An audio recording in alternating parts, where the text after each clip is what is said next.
Steve, what have you found is the most important habit to develop? Something that keeps you either grounded or keeps your program, your culture, I know, which is overused, on a certain track?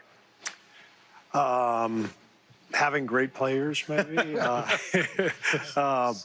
That's kind of the key to everything. But you know, once you have the guys who can do it at the highest level, you're just trying to keep the train moving forward all the time. And Fred's right. We all learn from each other, you know. And I think you know, every coach has a different style based on his own personality, but it has to be authentic, you know. And I think, you know, we were talking about what Mike did, kind of changing the game offensively. You know, what I saw with the confidence that he gave the Phoenix players when we were in Phoenix. Like, I'd never seen kind of that style of, like, getting mad when a guy passed up a shot, right. You know, and really, like, not only encouraging guys to shoot, but like, developing this mentality and this attitude of we're going. And that was very authentic to Mike's vision and his personality. And you know, Nate this year in Indiana, I'm watching his team. They kicked our butts twice. Like, they were tough. They were like, they just got after it defensively.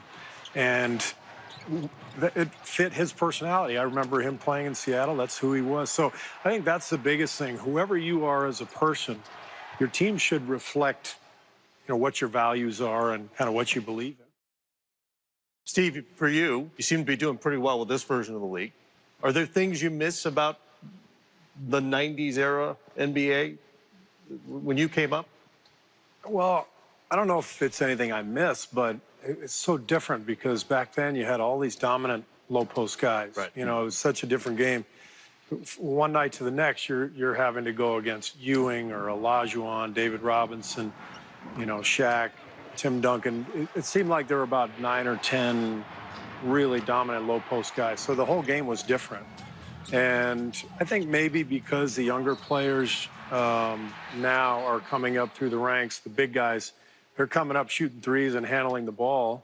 They're also coming to the league maybe after 1 year of college. Mm-hmm. So they're not developing that low post game. So the game is just spread out entirely.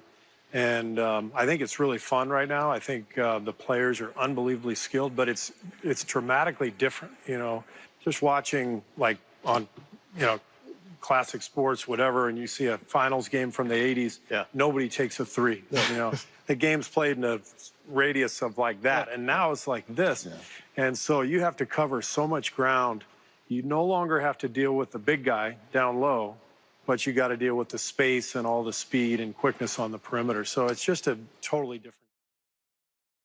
Now, Fred mentioned studying defensive switching, which is all over the place right now in the NBA. Is there a point at which you can switch too much? It seemed like sometimes during the playoffs, teams would give up the switch too easily and allow the player that the offense wanted to attack to be attacked. I mean, it's about what you believe in. And I think, you know, Mike and Steve, as far as switching, they're the two best teams at doing it. You know, it's funny because you got to have the personnel to do it. Right. And sometimes if you don't have the personnel, you still got to live with it. And, you know, it's a tough situation, a tough dynamic. When they go to the small lineup with Draymond Green at the 5, I mean, they can switch 1 through 5.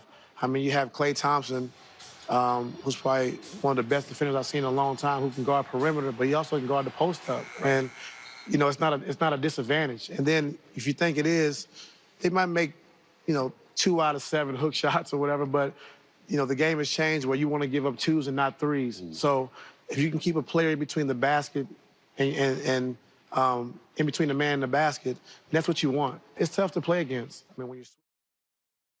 Mike, I began the segment by asking you the most positive change in the NBA since in your time involved.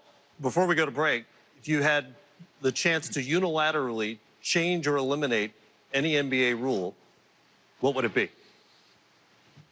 California wouldn't be part of the league.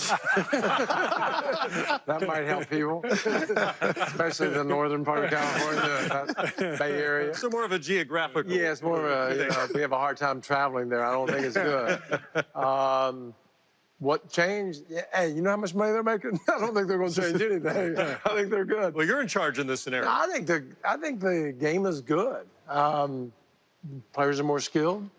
We're going and switching now. They'll figure it out, and then you'll have to go someplace else, or bigs will come back. I mean, it'll keep evolving, and you just try to stay a little bit ahead, and have the personnel. You got to have the personnel. Right. I mean, it starts all there. And I think what's helped me is that from the owner, general manager, star players, and then the coach who's down here. I mean, they're all in line. And so I don't have that call at night. You know, what are y'all doing? Well, you know what we're doing. We're playing exactly the way we all want to play. And when you have that, then you have a chance to be successful. And, you know, we missed 27 straight threes, game 7.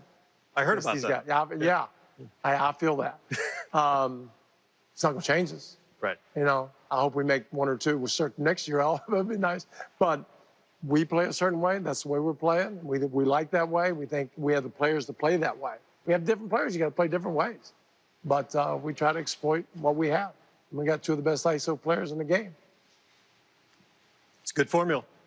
More open court coaches coming up.